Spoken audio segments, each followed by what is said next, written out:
Assalamu alaikum wa rahmatullahi ta'ala wa barakatuhu. Kamar yadda ‘yan uwa ɗalibai da masu kallo da saurare suke gani, za mu shiga sabon karatu wanda yake ɗauke da wasalin damma ko kuma harafin damma, harafi mai ɗauke da wasali na damma shi ne al-huruf bi harkatin damma. Mun gama yin fatiha da kasra ga wannan damma shi da mai kama da ƙaramar wawun kenan. Insha Allah. A nan mai kallo da saurare mahallin shahid ɗinka shi ne wannan alhamza damma da wannan kan alifu ɗin, wannan nan ba ruwanka da shi, iya nan mahallin shahid ɗinka kenan shi ne ɗinka. Bu, tu, fu, ju, hu, du, zu, ru, zu, da bambanci da wannan.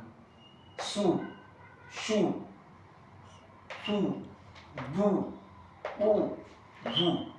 Zan sake maimaita insha Allah.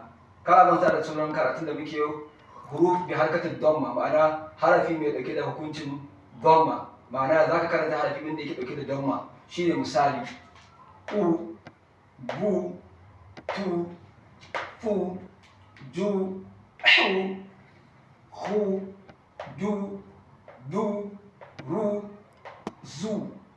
Da bambanci da du da zu. Su, shu, su, du, zu. So mai kallo da saurare da yan uwa ɗalibai da muke karatu da ku yanzu, ina fatan Ubangiji Subhanahu wa ta'ala ya bamu dacewa a cikin wannan karatu. Allah ya ƙara mana fahimta, kuma Ubangiji Subhanahu wa ta'ala ya bamu lada. Ubangiji ya muku albarka, ya sanya karatun da albarka, albarkacin Annabi da Alƙur'ani.